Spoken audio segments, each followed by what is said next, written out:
Astagfirullahaladzim.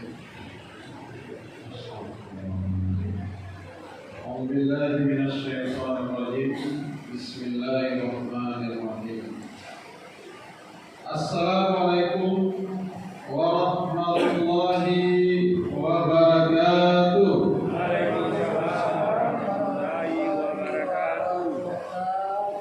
Dari bunyi kedengaran jamak salamnya kurang semangat Bapak Ibu. Kita baru di malam yang ke-19. Jadi baru separuh ya. Malam kita baru separuh. Ada separuh lagi yang harus ya, lebih kurang separuh lagi yang harus kita tuntaskan. Jadi kalau bulan Ramadan ini berbeda dengan tabu ya. Kalau tabu makin dulu makin hambar. Kalau Ramadan itu makin dulu makin manis, makin banyak utamanya. Jadi kita ulangi lagi Bapak Ibu. Assalamualaikum warahmatullahi wabarakatuh. Waalaikumsalam warahmatullahi wabarakatuh. Alhamdulillah. Alhamdulillahillazi ja'ala syahru Ramadan allazi unzila fihi al-Qur'an hudan linnas wa bainatin minal huda wal furqan.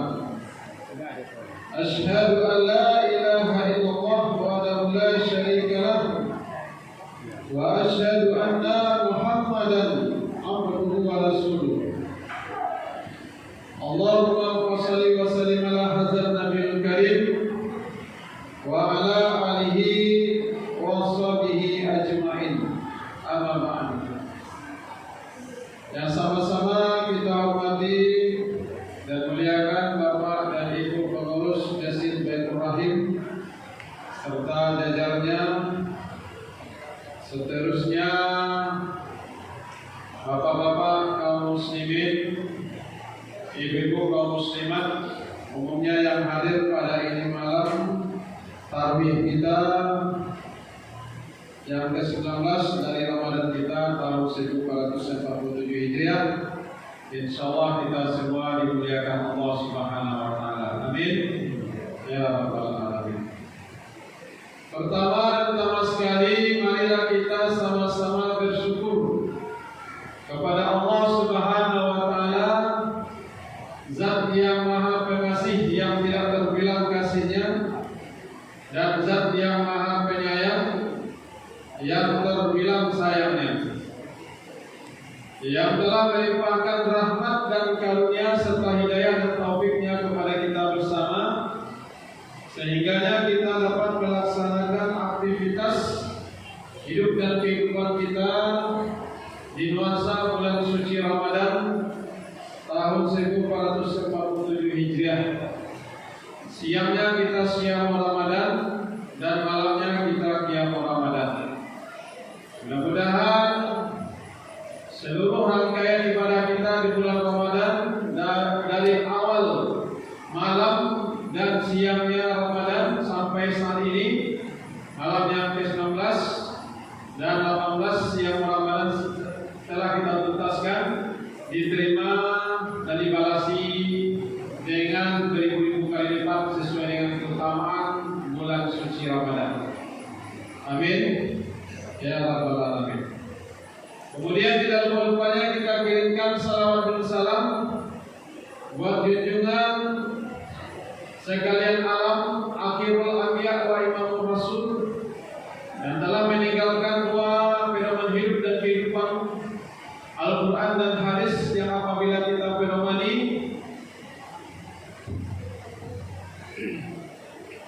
di dunia ini sampai ke akhirat nanti, kita akan diberkahi dan kita akan dianugerahkan oleh Allah husnul khatimah insyaallah.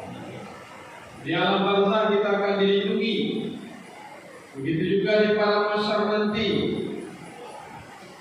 kita pun akan diberikan naungan oleh Allah Subhanahu wa taala. Sampai kita digiring ke akhirat, tempat persinggahan kita yaitu ada dua, surga dan neraka. Insya Allah mudah-mudahan kita semuanya masuk ke dalam surganya Allah Subhanahu wa Ta'ala. Amin. Ya Rabbal Alamin. Kemudian tidak lupa-lupanya kita kirimkan salawat dan salam buat junjungan Nabi kita Muhammad Sallallahu Alaihi Wasallam yang telah membawa umat manusia dari alam jahiliyah kepada alam yang Islamiah, yang berilmu pengetahuan yang saat ini kita rasakan sangat pesat sekali.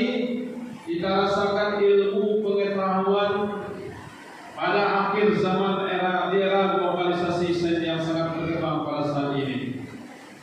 Dahulu Nabi kita pergi ke suatu tempat dengan kendaraan onta ataupun kuda, tetapi sekarang kita pergi dengan pesawat, dan bahkan sudah ada juga yaitunya Apollo dan segala macamnya untuk pergi ke planet bulan dan lain sebagainya. Jadi begitu pesat perkembangan ilmu pengetahuan, semua itu adalah bersumber dari Al-Quran Karim dan juga hadisnya Nabi kita Muhammad Sallallahu Alaihi Wasallam. Bapak-bapak, saudara-saudaraku kaum muslimin, ibu-ibu, saudari-saudariku kaum muslimat, insyaallah kita semua dimuliakan Allah Subhanahu wa Ta'ala. Adapun tema kita pada malam yang berbahagia ini adalah kewajiban kita di era berdakwah di era digital, ya, berdakwah di era digital. Bahwasanya menuntut ilmu itu diwajibkan kepada kita semua, tidak pandang pilih apakah kita itu perempuan ataupun laki-laki, kecil ataupun tua, ya, semuanya harus menuntut ilmu karena ini diperintahkan oleh Allah Subhanahu wa Ta'ala dan disunahkan oleh baginda Nabi kita Muhammad Sallallahu Alaihi Wasallam. Nabi kita Muhammad SAW bersabda, "Talabul ilmi faridatun ala kulli muslimin wal muslimat." Menuntut ilmu itu diwajibkan bagi kaum muslimin laki-laki dan kaum muslimin perempuan. Jadi diwajibkan Bapak Ibu, ya. Jangan sampai kita sudah punya ilmu tidak susah ditambah lagi, ya. Padahal ilmu kita baru belum seberapa, ya. Orang yang sudah mempunyai banyak ilmu itu pun masih merasakan sedikit ilmu baru. Terlebih-lebih kita yang sedikit ilmu, jadi jangan sampai kita putus menuntut ilmu. Jadi kita lihat perkembangan zaman saat ini, bahwasanya tidak kita pungkiri, sekarang ini kita bisa menyaksikan apa yang terjadi di negara-negara yang jauh di sana. Contohnya sekarang Amerika, Israel, ya, berperang-perangan dengan Iran, ya. Israel sudah hancur lebur negaranya, ya, karena memang dia menghancurkan Gaza Palestina. Jadi Allah Subhanahu wa Ta'ala itu maha adil. Karena suatu ketika, ya, Nabi Musa mengatakan, "Ya Allah, di mana letak keadilanmu ya Allah? Saya melihat orang kaya bersenang-senang, orang miskin melarat." Nah, maka kata Allah Subhanahu wa Ta'ala, "Pergilah engkau pada sebuah telaga. Apa yang terjadi di telaga tersebut, jangan engkau berkomentar dan jangan engkau mengambil tindakan-tindakan." Maka Nabi Musa diarahkan oleh Allah ke sebuah telaga tersebut. Maka sesampai di telaga tersebut, kemudian dia mengendap, artinya akhirnya jangan sampai tahu orang yang datang nanti. Maka datanglah satu orang pemuda berkuda. Ya.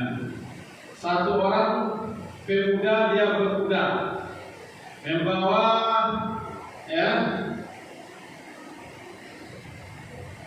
perhiasan ataupun uang, ya, dinar ataupun dananir. Itu dibawanya dirham, ya, dinar, dibawanya satu bungkusan yang besar. Kemudian diletakkan, ya, turun pemuda tadi dari kuda, diletakkan uang yang dari bungkusan besar tadi, jumlahnya sangat besar. Kemudian dia mandi, kemudian dia pergi, tetapi lupa dia untuk mengambil uangnya kembali, bungkusan yang besarnya itu. Kemudian datang anak kecil, Pak, ya, umur baru sekitar 10 tahun. Kemudian sampai di telaga, diperhatikan Nabi Musa, diambil bungkusan yang besar itu yang berisi uang tersebut, kemudian dibawanya pulang. Kemudian datang lagi, yaitu orang tua yang buta, roboh, sudah tua sekali, pakai tongkat, ya, pergi ke telaga tersebut, mengambil air wudhu dan sholat.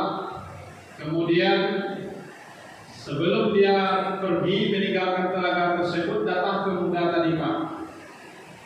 Datang pemuda tadi yang uangnya lupa dia membawa, ya, dia balik ke telaga tadi, dilihatnya ada kakek tua. Kemudian disapa kakek tua tadi, ya. Kemudian ditanya, Pak Tua, ada nak bungkusan besar saya di sini? Tidak ada. Saya tidak tahu, saya pun buta. Lalu tidak pikir panjang, pemuda ini mengambil pedangnya, langsung ditebas kepalanya, putus kepalanya, menggelinding, ya. Akhirnya mati orang yang buta tua tadi.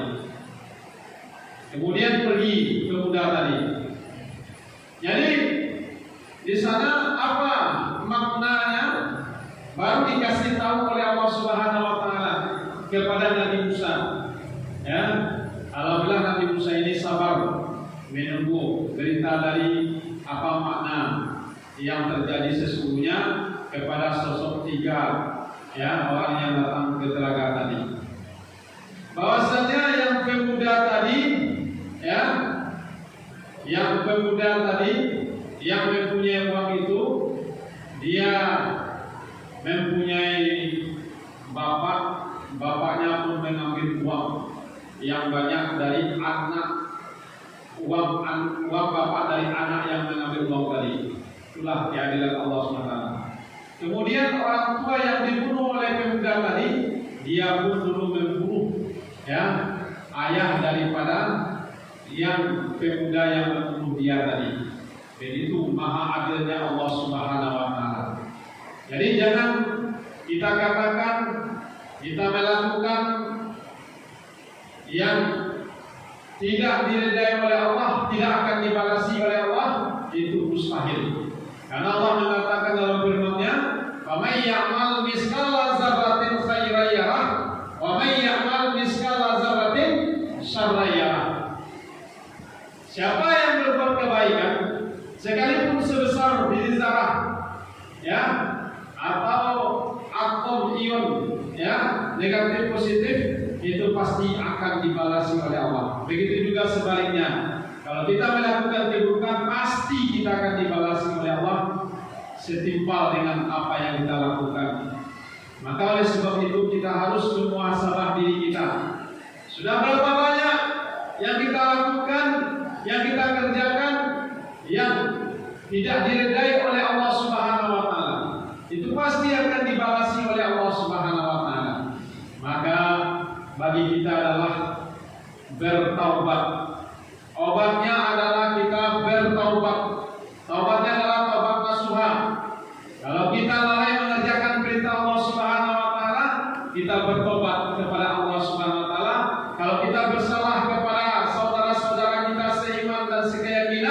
maupun tidak seiman dan sekeyakinan dengan kita harus minta maaf.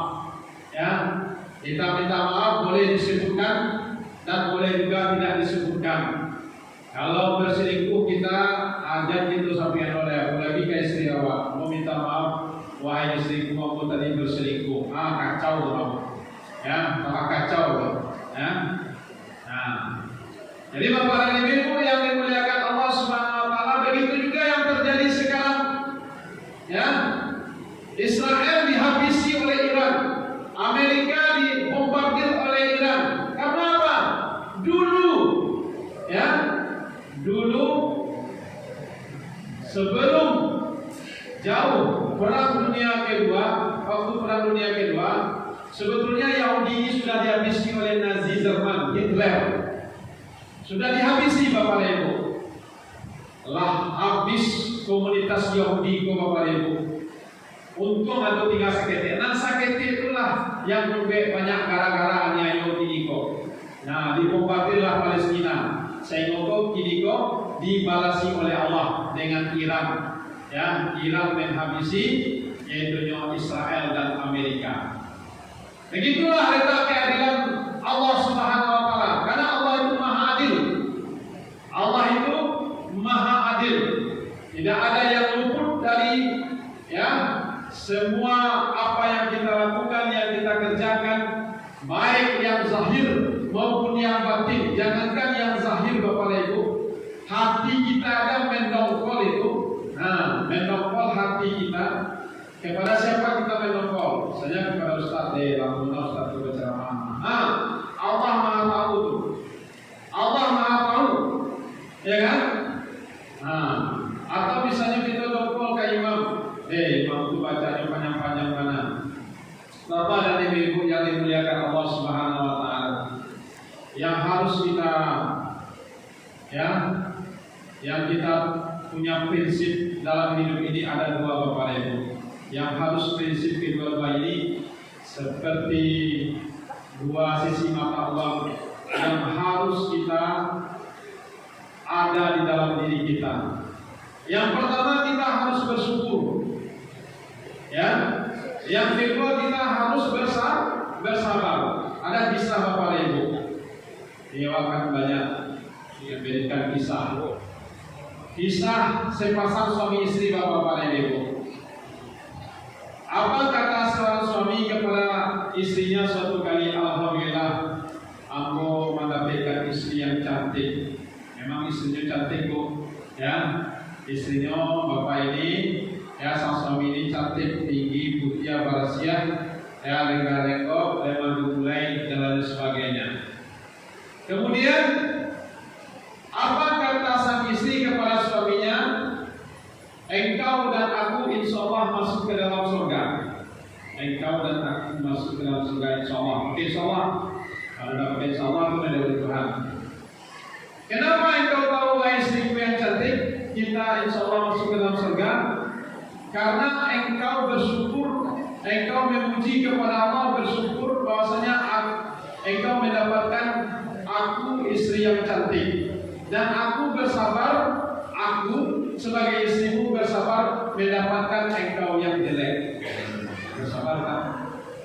Ya, bersabar Bu. Begitu juga sebaliknya Bu. Ya, kalau bapak-bapak ganteng, ibu-ibu istrinya jelek, bersabar Pak.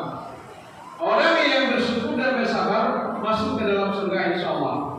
Mana dalilnya Ustaz? La in syakartum la azidannakum wa la in kafartum inna azabi lasyadid. Jika kamu mensyukuri nikmat yang kami berikan, niscaya kami akan menambah-nambah nikmat yang lainnya. Nikmat yang lainnya ini sungguh amat besar, Pak. Ya bukan kecil lagi. Sungguh amat besar. Tapi kuncinya syaratnya kita bersyukur. Maka Allah berikan nikmat-nikmat yang lainnya. Boleh di dunia kau nikmatnya dipilih Pak. Mungkin awak diberikan nikmat iman, nikmat kesehatan, ya, nikmat finansial, ya, nikmat husnul khatimah. Itu DP baru itu Pak. Kalau kita bersyukur kepada Allah, nikmat yang aku sebutkan tadi itu DP-nya baru. Tamatnya sempurnanya adalah kita akan dimasukkan oleh Allah di dalam surganya Allah. Dan puncaknya di dalam surga itu nikmat yang paling besar dari fasilitas di surga itu, Bu. Fasilitas di surga itu dia tahu Ibu. Ya, Ibu kini susah payah membuat nameh. Nanti di surga Bu pasiraan nameh itu. Bertaburan tingkat berlian. Ya, istana itu nanti terbuat dari emas dan berlian. Kerikil-kerikil yang Ibu pijak nanti dari emas dan berlian. Bayangkan itu. Bayangkan itu. Jadi jangan silau Ibu dengan dunia ini. Jangan Ibu terlalu menganggap dunia ini sangat terpukau, tersilau dengan kemegahan. Belum seberapa keindahan kemegahan di dunia ini. Kenikmatan di dunia ini belum seberapa dibandingkan nanti di surganya Allah SWT. Dan semua yang kita dapat di surga, fasilitas yang Allah berikan tersebut, maka nikmat yang paling terbesarnya adalah bertemu dengan Allah Subhanahu wa taala. Ma'abatan punya Allah jawab, Bu, nanti ahli surga kok. Itu hak prerogatif dari Allah Subhanahu wa taala. Bayangkan Nabi Musa ingin melihat wajah Allah di Bukit Sinai. Tolong palingkan wajah wahai Musa ke bukit yang lain. Sebelum sampai memalingkan wajah Nabi Musa ke bukit yang lain, lalu sampai langsung pingsan. Itulah Nabi Musa. Itu di dunia. Kalau nanti dia tidak takut pingsan-pingsan itu lezat-lezatnya diberikan oleh Allah. Nikmat yang sangat lezat.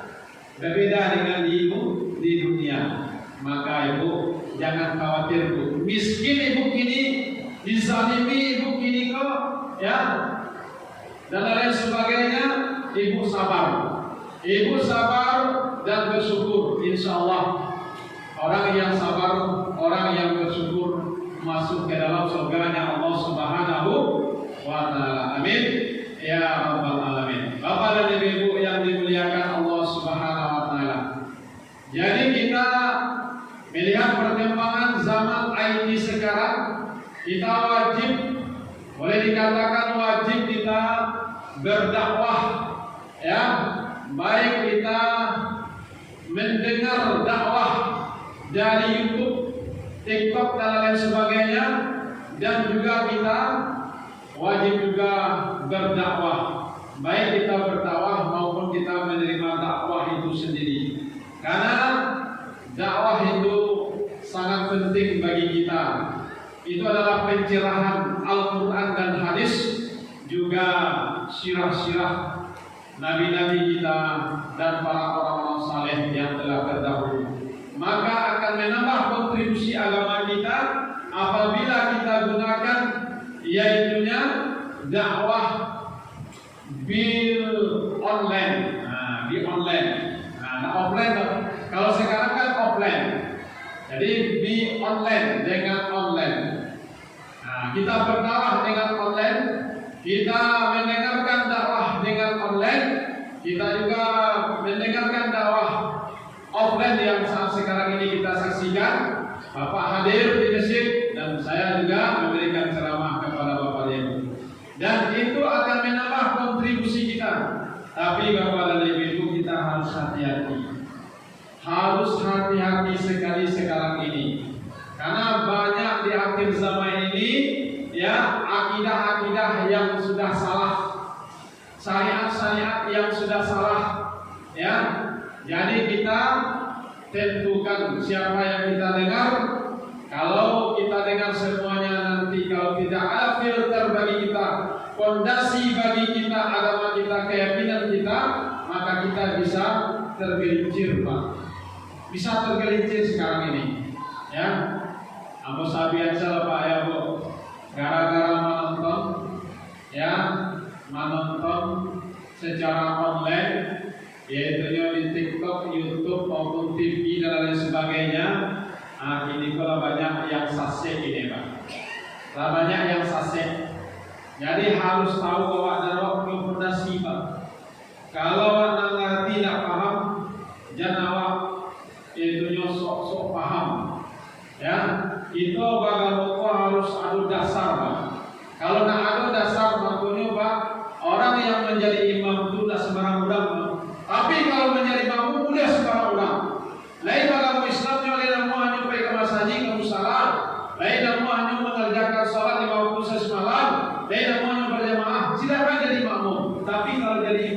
tidak sembarang orang yang jadi imam. Harus dipilih orang yang menjadi imam.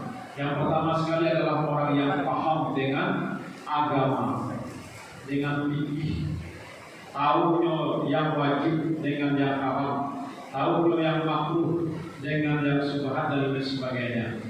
Jadi harus mengerti tentang agama, paham dengan bacaan Al-Quran tersebut, ya, tajwidnya. Kalau irama itu soal nantilah. Yang terpenting itu adalah tajwid makhrajul hurufnya. Itu yang paling penting, bacaan yang harus dikuasai oleh imam. Ya, tapi kalau tidak ada lagi, tapasolah yang diantara kita yang menguasai lah. Ya, jadi bukan sembarang orang yang jadi imam tersebut. Begitu juga kepada ibu kita mendengarkan ceramah di online, di TikTok, di YouTube dan sebagainya. Jangan sembarangan kita, apalagi kita belum punya fondasi. Jangan kita Islam tidak pernah itu bid'ah. Kita iktiraf. Ya, jangan kita. Contohnya banyak itu. Masya Allah, kita harus hati-hati sekarang. Ya, kita harus hati-hati sekarang dan kita harus belajar ilmu itu atau guru bapaknya. Tidak bisa tidak, harus punya guru. Rasulullah SAW belajar ada gurunya. Siapa gurunya? Malaikat Jibril yang diutus oleh Allah. Jangan sembarang guru sewa dia belajar kok. Harus yang jalan gurunya, harus yang sesuai dengan Al-Quran dan hadis. Makanya kita harus punya fondasi, dan itu harus kita banyak membaca dan banyak kita membaca Al-Quran. Kalau banyak kita membaca Al-Quran, itu dijaga, dituntut oleh Allah Subhanahu wa Ta'ala. Dan yang terpenting kita harus yaitunya berguru dengan guru yang jelas. Siapa guru yang kita pedomani tersebut harus jalan, ya, ilmunya, spesifik ilmunya. Bapak dan Ibu yang dimuliakan Allah Subhanahu wa Ta'ala, mungkin itu saja yang dapat saya sampaikan pada kesempatan yang berbahagia ini. Kalau ada salah dan janggal, saya minta maaf. Itu dari diri saya sendiri. Kalau ada yang benar, itu dari Allah Subhanahu wa Ta'ala. Dan kalau ada yang salah,